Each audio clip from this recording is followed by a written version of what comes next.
Hello everyone, greetings from doctor Rashmi homeopathy. आज की इस वीडियो में हम जानेंगे एक बहुत ही important condition nasal turbinate hypertrophy के बारे में। जो हमारी नाक की हड्डी होती है, इसके बढ़ जाने को भी ये कंडीशन बोला जाता है। तो नाक की जितनी भी सर्जरीज होती हैं, जैसे कि नेजल पॉलिप की सर्जरी होती है, उसके बाद सेकेंड नंबर पे जो सर्जरी की जाती है वो नेजल हाइपरट्रॉफी के लिए किया जाता है, जिसमें इंफीरियर टर्बिनेट्स इसके बढ़ जाते हैं। तो टर्बिनेट्स क्या होते हैं? हमारे नाक की हड्डी में तीन तरह के बोनी स्ट्रक्चर्स होते हैं जो नाक के अंदर भी आते हैं। तो जो हमारी नाक की हड्डी होती है उसके अंदर अंदर तीन तरह के लेयर्स आती हैं, बोनी स्ट्रक्चर्स होते हैं, और उसके ऊपर म्यूकस मेम्ब्रेन का एक लेयर होता है। और ये जो इनका जो मेन फंक्शन होता है कि जो भी हम हवा को लेते हैं तो उसके डर्ट अगर रहती है तो उसको छानना, साथ के साथ हवा को ह्यूमिडिफाई करना, मतलब हमारी लंग्स में जा पाए उस लायक बनाना, साथ के साथ उसके टेम्परेचर को रेगुलेट करना, ये सारा काम इन टर्बिनेट्स का होता है। और ये करते करते कई बार जो टर्बिनेट्स होते हैं उसकी इन्फ्लेमेशन या स्वेलिंग हो जाती है, उसका साइज बढ़ जाता है। इसको ही टर्बिनेट हाइपरट्रॉफी बोला जाता है। अब क्योंकि सबसे ज्यादा जो इंफीरियर टर्बिनेट है वो डायरेक्ट कांटेक्ट में आता है बाहर, तो सबसे ज्यादा इसका ही इन्फेक्शन होता है। तो टर्बिनेट हाइपरट्रॉफी के बारे में आज हम जानेंगे।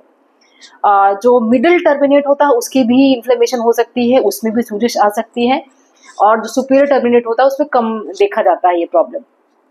तो जो हाइपरट्रॉफी होती है इसके कारण क्या होते हैं वो जानेंगे, साथ में इसके डायग्नोसिस कैसे की जाती है वो भी हम जानेंगे, और होम्योपैथी कैसे आपको सर्जिकल इंटरवेंशन से बचा सकती है वो सबसे इम्पोर्टेंटली इस वीडियो में हम जानेंगे।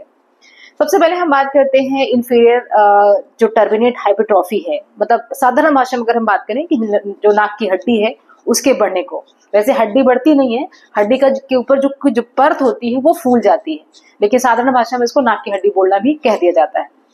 तो जो नाक की हड्डी होती है, हमारी जो इंफीरियर कॉन्केव होते हैं, इंफीरियर टर्बिनेट्स होते हैं, उसका जो कारण होता है बढ़ने का वो रहता है एलर्जिक राइनाइटिस। बहुत लंबे समय से आपको एलर्जी की शिकायत रहती हो, जिसमें थोड़ी सी भी एलर्जी आने के बाद आपको नाक से पानी, आंख से पानी, छींके वगैरह शुरू हो जाती हो, ऐसे केस में, या क्रॉनिक साइनोसाइटिस, बहुत लंबे समय से आपको साइनस का प्रॉब्लम रहता है उसके कारण, या आपको जो नाक की हमारी जो सेप्टम है, नेजल सेप्टम, वो डेविएटेड रहती है, लेफ्ट साइड या राइट साइड, सीधी नाक की अंदर की जो हड्डी होती है वो सीधी नहीं आती, लेफ्ट या राइट की तरफ मुड़ी रहती है, ऐसे केसेस में देखा जाता है। या आप ऐसी जगह पे रहते हैं जहाँ पे फ्रीक्वेंट पोल्यूशन रहता हो, ऐसी फैक्ट्री में जॉब करते हो, या जिस एरिया में आप रहते हो वहाँ कोई फैक्ट्री हो तो जिसका धुआं आपको बार बार परेशान करता हो, उसके कारण हो सकता है।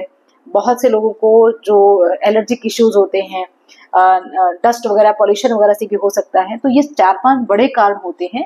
और नॉन एलर्जी की अगर हम बात करें तो नॉन एलर्जिक में अगर acute changes in the temperature हुआ, डायरेक्ट एसी आपका बार बार ऐसा कहीं आना जाना हुआ जिसमें टेम्परेचर का मॉडिफिकेशन बहुत ज्यादा हो रहा है, टेम्परेचर बहुत वेरी कर रहा है, तो उन केसेस में भी नॉन एलर्जिक हाइपरट्रॉफी होने के चांसेस रहते हैं। तो टिपिकली ये 4-5 बड़े रीजन होते हैं, लेकिन ज्यादातर जो सबसे बड़ा कारण होता है वो एलर्जिक राइनाइटिस का होता है, यानी ऐसे लोग जिनको नाक से पानी की समस्या अक्सर हो जाती है, छींके शुरू हो जाती हैं डस्ट पोल्यूशन में जाने से।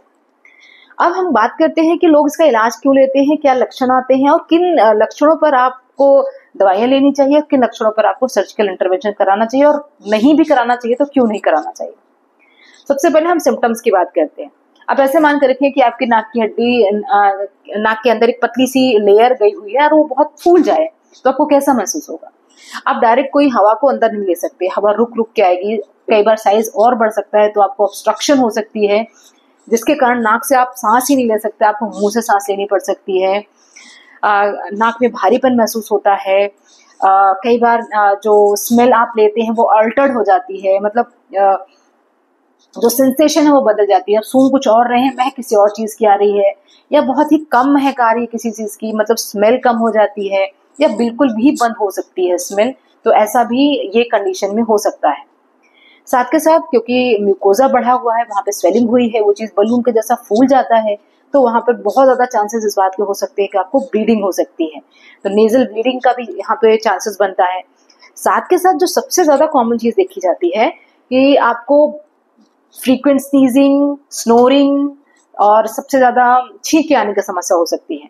तो जैसे भी आप थोड़ी से बाहर निकलेंगे आपको फटाफट से छींके आनी शुरू हो जाएंगी, आपके नाक से पानी, आंख से पानी शुरू हो जाएगा, अगर ये चीज बहुत ज़्यादा वहाँ पे स्वेलिंग हो रखी है, तो क्योंकि वो हवा को डायरेक्ट पास नहीं होने देगी और हर हवा आपके जो नेजल म्यूकोजा उसको छू करके निकलेगी।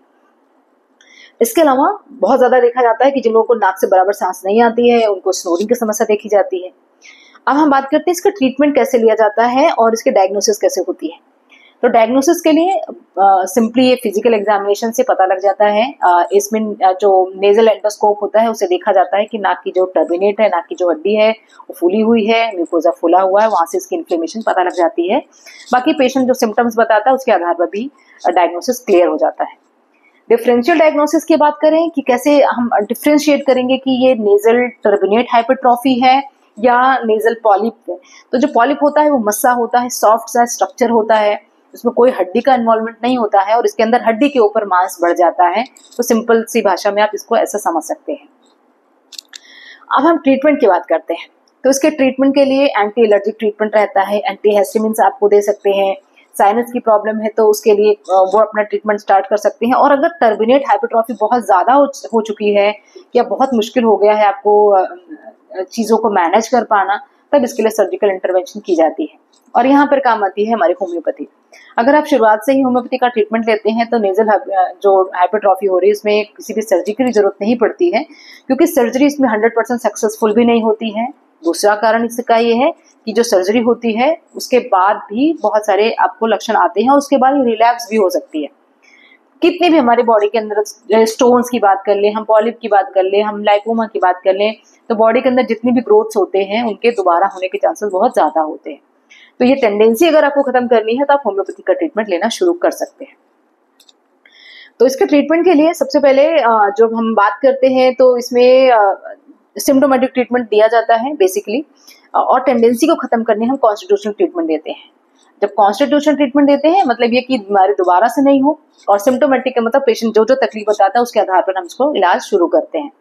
और सर्जरी आपको तब तक अवॉइड करनी चाहिए जब तक आप दवाइयों के साथ मेहनत कर सकते हैं तो well and good. Otherwise surgical intervention बहुत अच्छा नहीं होता है इसमें, क्योंकि हमारे पास रेगुलर ऐसे केसेस आते हैं जिसमें सर्जरी के बाद कोई ना कोई प्रॉब्लम बनी ही रहती है। जैसे कि रिलैप्स हो गया, ये तो बड़ा कारण हो गया। उसके अलावा भी आपको जो स्मेल की प्रॉब्लम हो वो कम ज्यादा हो जाती है, कम ज्यादा तो नहीं होती, कम ही हो जाती है। मतलब पेशेंट बताता है कि जब से सर्जरी करवाई है तो उसमें मुझे स्मेल ही नहीं आती। एनोस्मिया, कंप्लीट एनोस्मिया भी हो सकता है कि बिल्कुल भी स्मेल आनी बंद हो जाती है।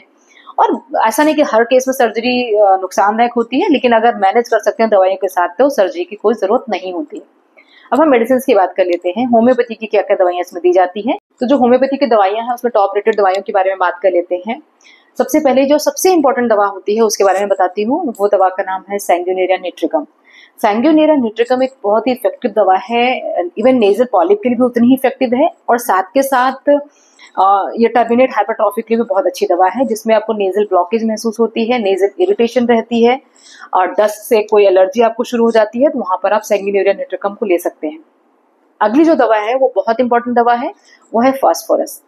अब नेजल जो म्यूकोजा है वो सोल होकर उसमें से ब्लीडिंग हो सकती है, तो ब्लीडिंग को कंट्रोल करने के लिए जब ब्लीडिंग बहुत ब्राइट रेड कलर की होती है तो फास्फोरस एक बहुत अच्छी दवा साबित हो सकती है। अगली दवा है कैलकेरिया कार। कैलकेरिया कार वैसे किस्म में दिया जाता है जहां पर जो स्मेल है वो ऑल्टर्ड हो जाती है, आपको स्मेल प्रॉपर नहीं आती है, गलत स्मेल आती है, उस केस में कैलकेरिया कार एक अच्छा इंडिकेशन बन जाता है, जहां पर पेशेंट को इज वेरी चिली, इसको बहुत ठंड लगती है और ठंड एक्सपोजर से उसको प्रॉब्लम बहुत ज्यादा बढ़ जाती है। इसके अलावा अगर बहुत ज्यादा स्नोरिंग की प्रॉब्लम हो रही है, वैसे कुछ तकलीफ पेशेंट को ज्यादा नहीं रहती, लेकिन जब पेशेंट लेटता है तो उसको इतनी स्नोरिंग होती है कुछ टाइम से सो नहीं पाता और दूसरे को भी सोने नहीं देता। तो अगर टर्मिनेट हाइपरट्रॉफी के कारण स्नोरिंग की प्रॉब्लम हो रही तो इस पर्टिकुलर प्रॉब्लम के लिए आप नक्सवामिका नाम की दवा को ले सकते हैं। नेक्स्ट एक बहुत इंपॉर्टेंट दवा है लेमना माइनर। लेमना माइनर वैसे हम नेजल पॉलिप के केस में भी बहुत यूज करते हैं और साथ के साथ हाइपरट्रॉफी के केस में भी यूज करते हैं। इसमें जब कंप्लीट नेजल ब्लॉकेज लगती हो कि लगता है नाक से सांस अंदर ही नहीं आएगी, पूरी भर जाती है नाक, वो जो म्यूकोजा बढ़ा हुआ उसके कारण, तो वहां पर भी हम इस दवा को यूज कर सकते हैं। अगर पेशेंट आके बताते हैं कि मुझे बहुत समय से क्रॉनिक साइनोसाइटिस की प्रॉब्लम है, उसकी इरिटेशन होती रही और अभी ये प्रॉब्लम हो चुकी है, तो काली बाइक्रोम नाम की दवा है जो इसके केस में हम देते हैं।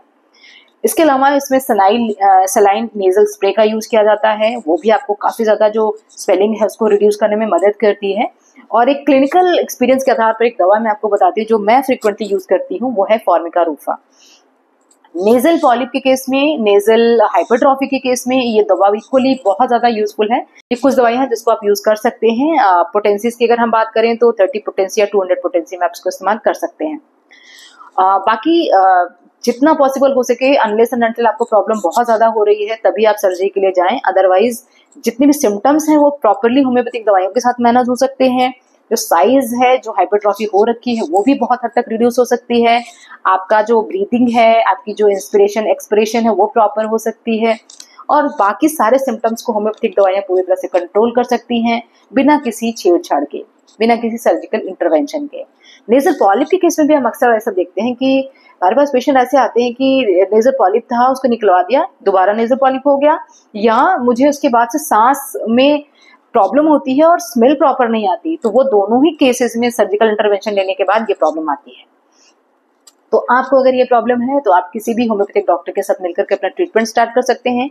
इसमें थोड़ा समय ज्यादा लगता है, 5 से 6 महीने का कोर्स आप मान के रख सकते हैं, लेकिन ये प्रॉब्लम पूरी तरह से ठीक हो सकती है। डॉक्टर आपको पूरी तरह से गाइड करेंगे कैसे ट्रीटमेंट लेना है। कोशिश करें कि इसकी दवाइयां खुद से ना लें, क्योंकि एक लंबा प्रोसीजर होता है, एक लंबे समय तक ये दवाइयां आपको लेनी पड़ती है और एक डॉक्टर ही बेटर डिसाइड कर सकता है कि कब आपको कौन सी दवा देनी होती है। अगर आप मुझसे अपॉइंटमेंट बुक करना चाहते हैं तो व्हाट्सएप नंबर 7017991940 पर व्हाट्सएप करके आप अपना स्लॉट खुद से बुक कर सकते हैं या क्लिनिक अपॉइंटमेंट भी बुक कर सकते हैं। अगर आपने मुझे इंस्टाग्राम या फेसबुक पे फॉलो नहीं किया है तो वहाँ पे फॉलो करके मेरे रील्स देख सकते हैं, जो कि बहुत ज्यादा इन्फॉर्मेटिव होती हैं। Wishing you very good health. Thanks for watching.